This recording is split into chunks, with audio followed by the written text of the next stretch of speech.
For Eric J on Sports, I'm Eric J, and this is what I think. About 6 years ago, I wrote a piece for a sports website where I was tasked with predicting where the 15 oldest members of the WWE roster would be in 5 years, keeping in mind that that 5 years would be 1 year ago and not right now.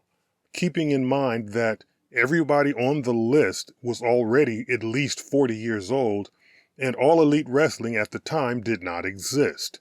So I compiled a list of the 15 oldest members of the WWE roster, and oddly enough, it was all men. There were no women who made this list. And I didn't include people like Triple H or Mark Henry because they weren't active members, they were part-timers, and I didn't include The Undertaker either. So looking back now at what I thought they would be doing, it's kind of fun to look today at what they're actually doing to see how close I was then at knowing what was going to happen today. The first name on the list was AJ Styles. AJ Styles was one of 8 wrestlers on the list who were actually 40 years old. And at the time, AJ Styles had already won 5 NWA or TNA world titles. He was an IWGP champion twice, and he was a WWE champion twice. And he'd only been in WWE for a short time. But adding that up, that gave him 9 world titles. So I predicted that by the time 2023 rolled around, AJ Styles would be chasing Ric Flair's 16. He would be coming after John Cena and 16 titles. I figured in the next 5 years he would win the WWE title probably 7 more times. I was wrong.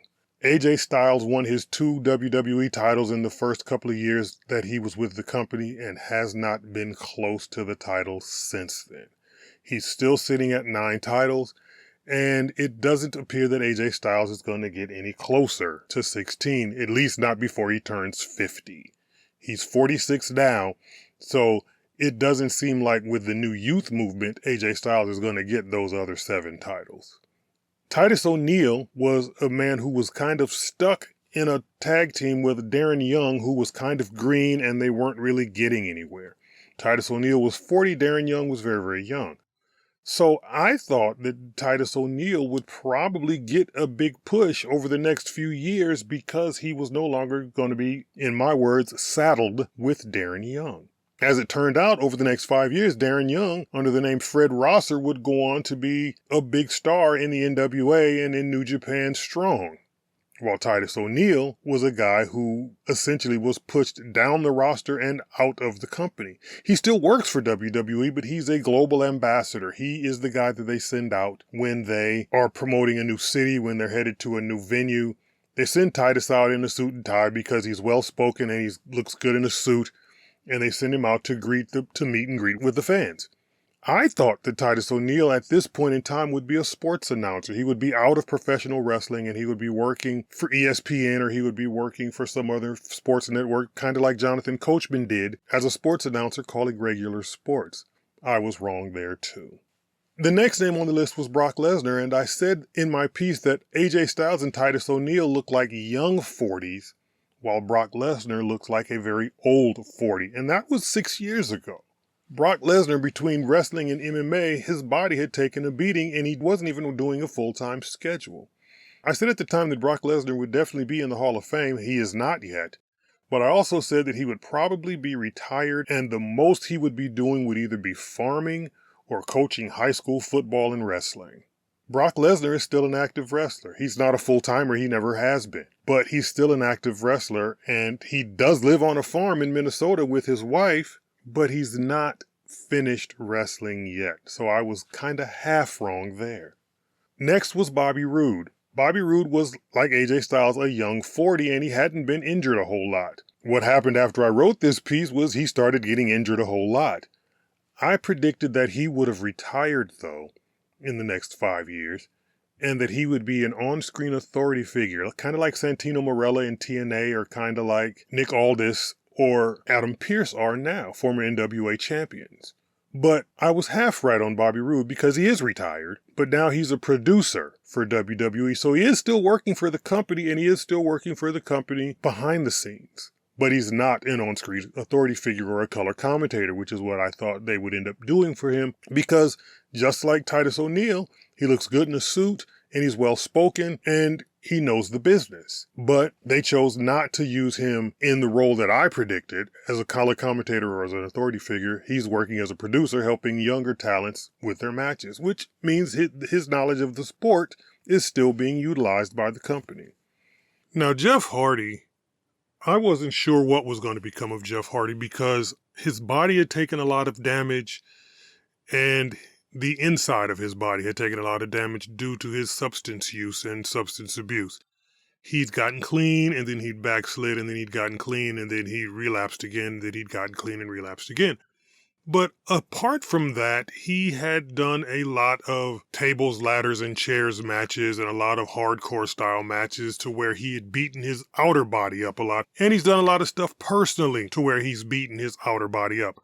So I predicted for Jeff Hardy that he would be probably retired or probably just trolling the indies, but he would start a promotion with his brother Matt.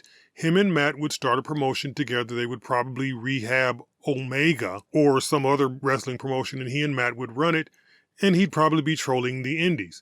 What actually happened is the fact that Jeff Hardy is still very much active. Jeff Hardy is right now a part of the TNA roster, having just left All Elite Wrestling. Jeff Hardy is still very much active. He's taken some time off. He's still struggling with his personal issues, but he'd taken some time off and he came back and his contract ran out with AEW, and him and his brother are doing one-shots with Impact while still negotiating with AEW. There's a chance that he and Matt may go to Japan for a run or Mexico for a run, but Jeff Hardy is still very much active, where I thought he and Matt would just be running a promotion together and would be behind the scenes like Booker T is now. Now, the next name on the list was Sin Cara, and I don't mean the Sin Cara who eventually became Mystico and is now a major part of the CMLL roster. I'm talking about the Sin Cara who lost his mask and eventually became Hunico, partnering with Camacho, who, as it turns out, would be Tonga Loa, who was a member of the Guerrillas of Destiny in New Japan Pro Wrestling, and is now a member of the Bloodline with Solo Sikoa and Tonga Loa's brother, Tama Tonga. This Sin Cara, I predicted would be working in Mexico, in the independent scene in Mexico. And as it turned out, this Sin Cara is working in the independent scene in Mexico. So I got that one exactly right. But I also said that he would probably be working for Lucha Underground. Unfortunately, Lucha Underground no longer exists. So that's not something that can happen. But I did get that one right. I said he'd be working in Mexican promotions, and he is working in the Mexican independent scene. So props to me on that one. I said that Sheamus would probably be a steady mid-carder in WWE as he got older, because he would still be on the roster and his role would be putting over young guys and helping young guys to elevate. Kind of like what the Big Show was doing 6 years ago, because he would still be in shape and he'd still be able to compete and he would still be working, elevating young guys. And Sheamus is right now a steady mid-carder in WWE. He is working, elevating young guys and still performing at a high level and still having great matches, having more tags than fewer singles to lengthen his career, and he's putting over young talent. So, A+ for me on that one. The next name on the list, though, was John Cena.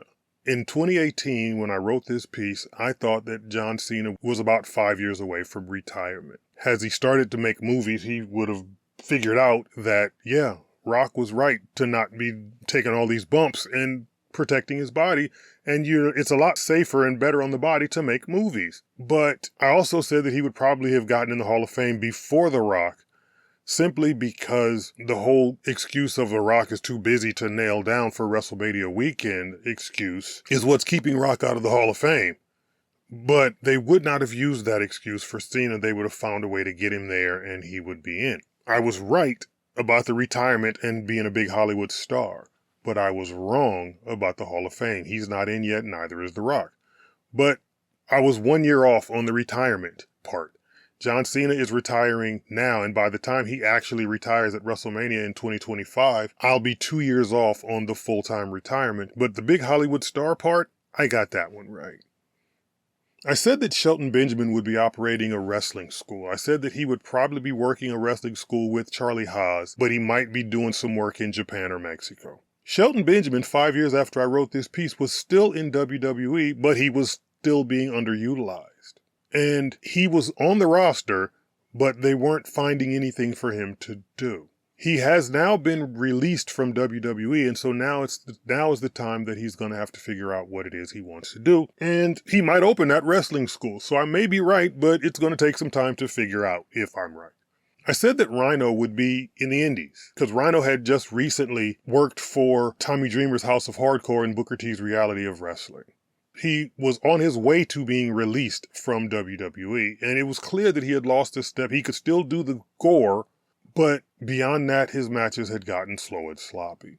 And I said that he would be working in the Indies, and as of right now, Rhyno has spent the last few years in Impact Wrestling, so he does do some indie work, and he is working in Impact Wrestling, so I was kind of right there. But I also said that his relationships with Tommy Dreamer's promotion and Booker T's promotion would create for him a relationship with WWE so that every once in a while he would be able to come back, spear some smarmy heel like The Miz or Heath Slater or somebody, and the fans would chant gore, gore, gore, and all would be right with the world. I said that Matt Hardy would be running a promotion with Jeff, but I said that his situation would be slightly different. He would be on a Legends contract, where Jeff probably wouldn't be, and he'd be running a promotion with Jeff. The difference here is that Matt didn't have the same chemical issues that Jeff did.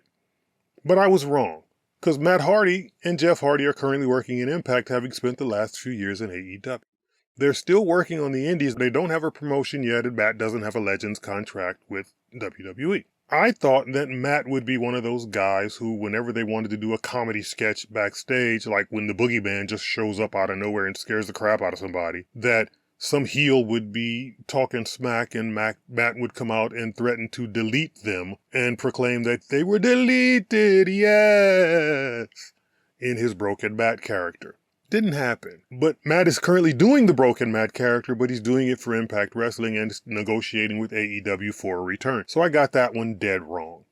I said that the Big Show would probably be pursuing his acting career and would probably be out of wrestling and in the WWE Hall of Fame, in the Wrestling Observer Hall of Fame, and in whatever other Hall of Fame would have him.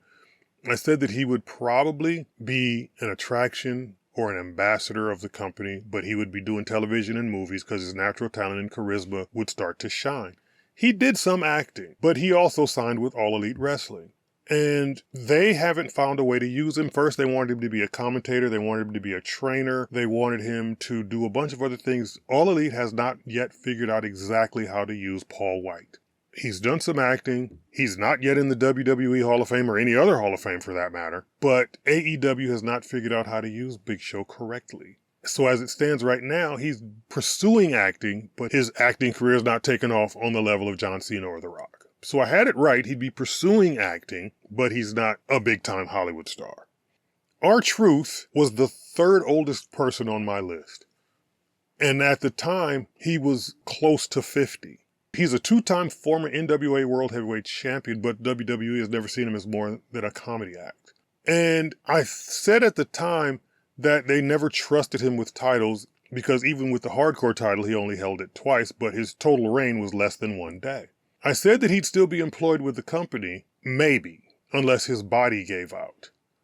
And then he'd be on the indie circuit and refusing to retire and still rapping and still doing things, but I thought that his future lied in shoot videos or hosting a podcast.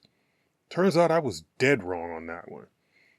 They gave him the 24/7 championship 40-some times. He's still working in WWE at a high level. He was just recently tag team champions with The Miz, and they still find ways to use him even though he's over 50 years old. Ron Killings, R-Truth, is still someone who WWE likes to put out and put on television. His work with Judgment Day and his work with The Miz is something that people are going to be talking about for a while, and he can still give you a good match because he's still in great shape and he still raps as good as he ever did. So R-Truth will be around WWE for as long as they'll have him, and as long as he can continue to be who he is. So I was wrong on that one. So that wrestling podcast may have to wait. I thought that Goldust would still be working for WWE, but he would be a trainer for NXT, kind of like Arn Anderson, Dean Malenko, and Devon Dudley, and some of those guys are. But at the time, those guys were working as producers and trainers for WWE and for NXT. Arn Anderson left and went to AEW and then left AEW. And he's now working to elevate his son Brock's career.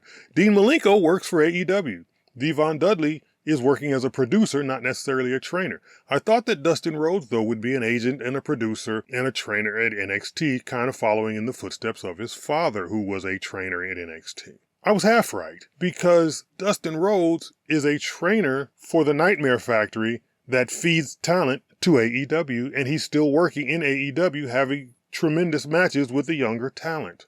Dustin Rhodes is still a guy that AEW puts on TV from time to time, and he still works backstage as a coach and a trainer, and he's still helping the young guys, particularly the females in AEW, with their matches as a pseudo-producer and as a pseudo-trainer and agent.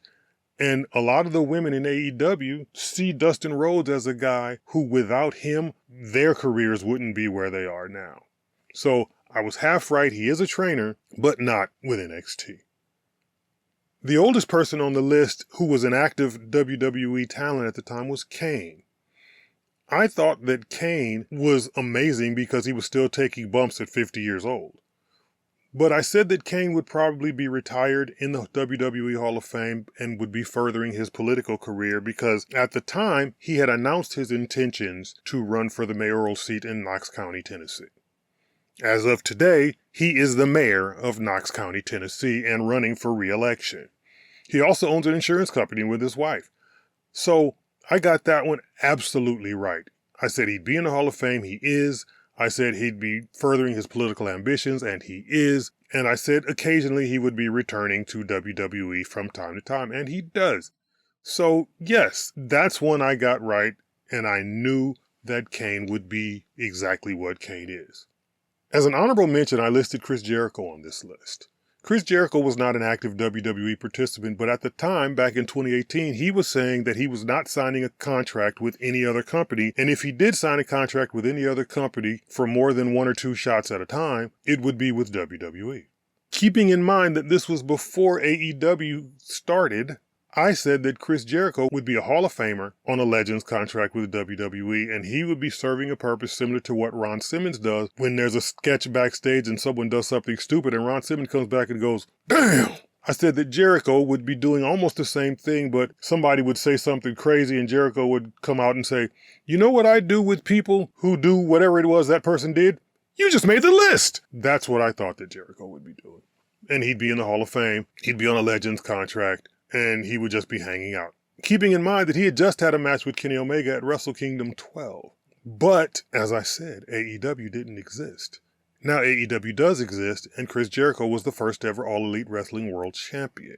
He's not yet in the WWE Hall of Fame, and he's not the attraction that Ron Simmons is. He's not on the Legends contract. He is currently a member of All Elite Wrestling, and he is currently a prominent member of All Elite Wrestling. He's the current FTW champion, and he's working a storyline with Samoa Joe and Hook and Katsuyori Shibata, and he's still prominent in AEW.